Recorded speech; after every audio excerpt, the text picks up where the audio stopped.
Hello, BIOL1001. Welcome to week 3. We're starting a new unit this week, Unit 2.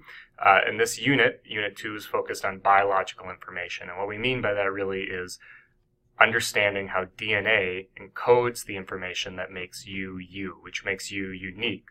But also links you to every other organism on Earth, right? Because every other organism also uses DNA to build itself.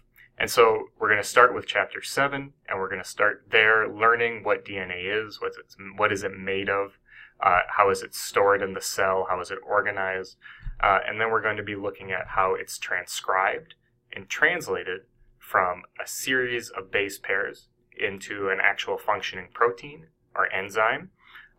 We'll be learning about that in more detail in week 4, but we're going to start with some information there.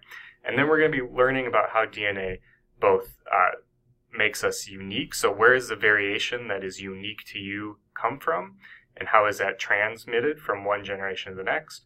And then we'll also be looking at, in chapters 16 and 17, how DNA really unites all life on Earth. So we can use DNA and similarities in our DNA with other organisms to build what we call phylogenies. And phylogenies are another way of saying a phylogeny is the tree of life. So how are we related to each other? It's kind of like a pedagogy, but for all organisms on life, right?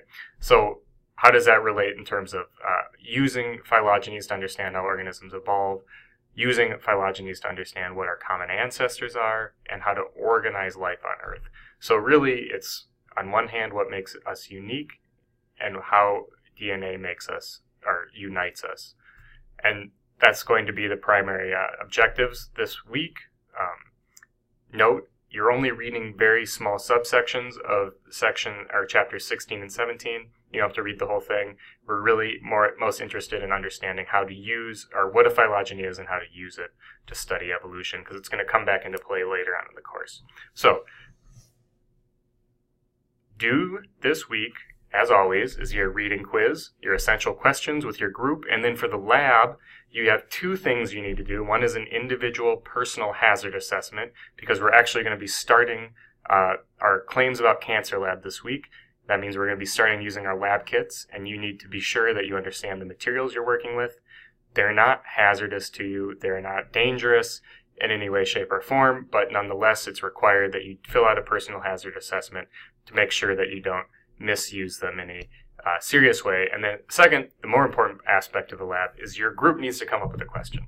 So what we're doing for this lab is testing how different products prevent a UV damage, and we're using a UV sensitive yeast to see how effective those products are. So your question, or your task as a group, is to come up with a question of what you want to test. What products do you want to test? How might you test them?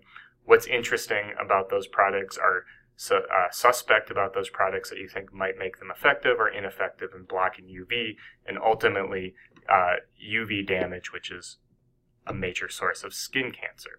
So,